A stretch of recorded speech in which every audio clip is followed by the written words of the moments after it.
आज हम जिस मुद्दे पे बात करने वाले हैं वो है सिंपल हार्मोनिक मोशन। चूंकि ये इस सीरीज का पहला वीडियो है तो मैं बिल्कुल बेसिक चीजों पे बात करूंगा। तो सिंपल हार्मोनिक मोशन, इसे समझने के लिए सबसे पहले हमें समझना होगा कि ऑसिलेशन क्या है, क्योंकि ऑसिलेशन का ही एक स्पेशल कैटेगरी होता है सिंपल हार्मोनिक मोशन। और ऑसिलेशन को समझने से पहले हम ये देखेंगे कि पीरियोडिक मोशन क्या होता है, क्योंकि पीरियोडिक मोशन का एक स्पेशल कैटेगरी होता है ऑसिलेशन। तो इस टॉपिक के हिसाब से हमने मोशन को दो कैटेगरी में कैटेगराइज किया, एक तो नॉन पीरियोडिक मोशन और दूसरा पीरियोडिक मोशन। वैसे मोशन को आप इन्हीं दो कैटेगरीज में ही कैटेगराइज करें, इसका कोई मतलब नहीं है। तो इस मुद्दे के हिसाब से, इस टॉपिक के हिसाब से हमने इसे दो कैटेगरी में कैटेगराइज किया। तो सबसे पहले देखते हैं कि पीरियडिक मोशन होता क्या है। जब कोई बॉडी जो कि मोशन में है एक सर्टेन पीरियड ऑफ टाइम के बाद अपना मोशन को रिपीट करता है, उसे हम कहते हैं पीरियडिक मोशन। जैसे एग्जांपल के तौर पे अगर मान ले कि एक पेंडुलम है, तो यहां एक पेंडुलम है, इसे हमने थोड़ा खींच के छोड़ दिया, तो इससे होगा क्या, हमने इस जगह से पेंडुलम को छोड़ दिया तो ये पेंडुलम जो है अब इस डायरेक्शन में मूव करेगा और यहां तक पहुंचेगा और फिर ये वापस जो है ये ऐसे मूव करने लगेगा। तो देखिए एक सर्टेन टाइम पीरियड बाद ये अपना ही मोशन को रिपीट कर रहा है। यहां से अगर कंसीडर करते हैं हम, वैसे हम कहीं से भी कंसीडर कर सकते हैं, यहां से अगर इसके मोशन को हम ऑब्जर्व करते हैं तो हम देखेंगे यहां से ये पहले इधर जाएगा, फिर वापस यहां आएगा और फिर वापस से वही अपना मोशन जो है वो रिपीट करेगा, आगे पीछे आगे पीछे। सो इस तरह का मोशन को हम पीरियडिक मोशन के अंडर रख सकते हैं। उसी तरह से एक और एग्जांपल देख लेते हैं। आप एक पत्थर पकड़े हुए हैं और इसे आप घुमा रहे हैं, तो ये ऐसे एक सर्कुलर पाथ में घूम रहा है, कुछ इस तरह से।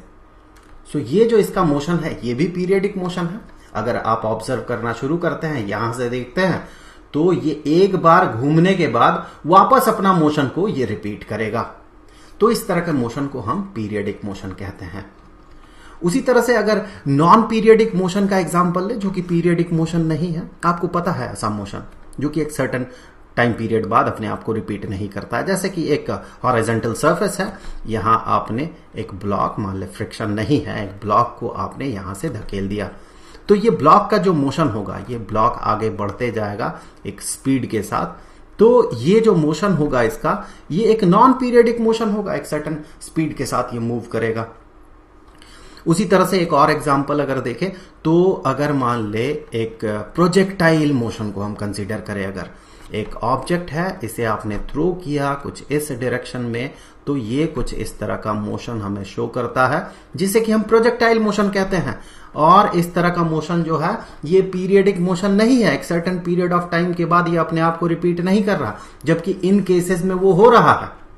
तो ये है पीरियडिक मोशन और नॉन पीरियडिक मोशन के बीच जो बेसिक डिफरेंस है वो।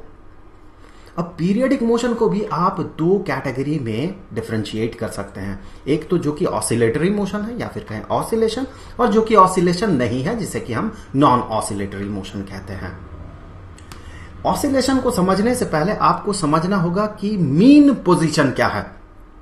जैसे इस पेंडुलम के केस में अगर देखें, तो अगर पेंडुलम को आप फ्रीली छोड़ देते हैं तो पेंडुलम जिस पोजीशन में रहेगा वो पोजीशन ये वाला होगा, ये फ्रीली यहां पर रिसाइड करेगा, ऐसे ही रहेगा ये, और हमेशा ऐसा ही रहेगा। ऐसा क्यों होगा, क्योंकि इस सिचुएशन में इस पे जो नेट फोर्स एक्ट कर रहा है, एक तो नीचे की तरफ इसका mg एक्ट करेगा और ऊपर की तरफ ये रस्सी इस पे टेंशन एक्ट करेगा, तो दोनों का मैग्नीट्यूड सेम होगा, नेट फोर्स 0 होता है ऐसे केसेस में जब ये मीन पोजीशन में रहता है।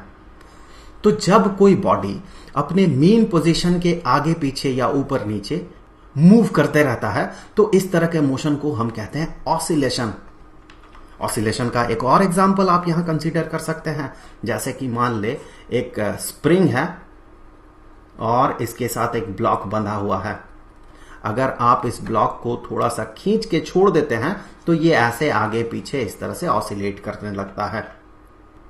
ये इसका मेन पोजीशन होता है, जहां पर कि इस पे कोई नेट फोर्स एक्ट ना करे। तो इस तरह के मोशन को हम ऑसिलेशन कहते हैं। क्या ये वाला जो मोशन है इसे आप ऑसिलेटरी मोशन या ऑसिलेशन की कैटेगरी में रखेंगे?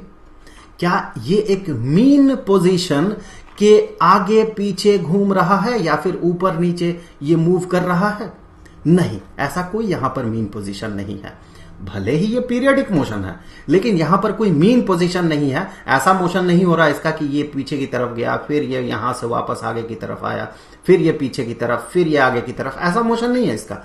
ये सिंपली एक सर्कुलर मोशन है, जो कि एक नॉन ऑसिलेटरी मोशन होगा। ये ऑसिलेशन नहीं है। तो ऑसिलेशन के एग्जाम्पल में आप ये एग्जाम्पल भी रख सकते हैं, जो कि है ये पेंडुलम वाला एग्जाम्पल। तो ये भी ऑसिलेटरी मोशन के अंडर ही आएगा। सो ये ऑसिलेटरी मोशन है, ये ऑसिलेटरी मोशन है, जबकि ये वाला जो है ये नॉन ऑसिलेटरी मोशन है। ये बेसिकली सर्कुलर मोशन की कैटेगरी में आता है। यहां पर मैं आपको एक और टर्म के साथ इंट्रोड्यूस करवा देता हूं, जो कि है वाइब्रेशन। वाइब्रेशन वाइब्रेशन और ऑसिलेशन में कोई टेक्निकल डिफरेंस नहीं है। सो वाइब्रेशन और ऑसिलेशन, ये टेक्निकली इनमें कोई डिफरेंस नहीं है। हम अपने समझने के तरीके से दोनों को अलग अलग नाम देते हैं। जब फ्रीक्वेंसी बहुत ज्यादा होता है तब हम इस तरह के ऑसिलेशन को वाइब्रेशन कहते हैं। जैसे कि आपने गिटार के स्ट्रिंग को पकड़ के खींच दिया। एक गिटार है और उसका जो स्ट्रिंग्स है, मैं एक ही स्ट्रिंग ड्रॉ कर रहा हूं। अगर आप उसे खींच के छोड़ देते हैं तो होगा ये कि ये इस तरह से ऑसिलेट करने लगेगा।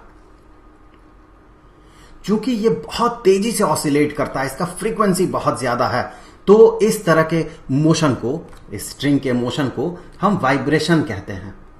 ये ऑसिलेशन ही है, लेकिन हम इसे एक नाम देते हैं वाइब्रेशन, जो कि ऑसिलेशन की कैटेगरी में ही आता है।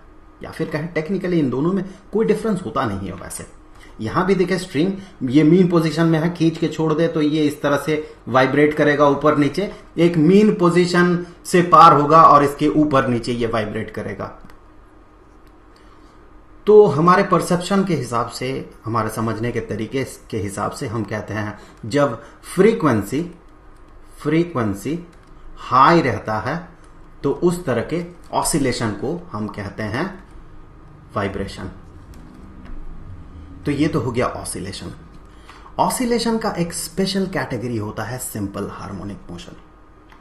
हम ऑसिलेशन को तब दो तरीके से डिस्टिंग्विश कर सकते हैं, एक जो सिंपल हार्मोनिक मोशन है और दूसरा जो कि सिंपल हार्मोनिक मोशन नहीं है। सिंपल हार्मोनिक मोशन का एग्जाम्पल, एक बेहतरीन एग्जाम्पल होता है ये वाला। अगर आप एक स्प्रिंग ब्लॉक सिस्टम को खींच के छोड़ देते हैं, मीन पोजीशन से डिस्प्लेस करवा के इस ब्लॉक को फिर छोड़ देते हैं, तो ये इस तरह से ऑसिलेट करने लगता है और ये एग्जिबिट करता है सिंपल हार्मोनिक मोशन।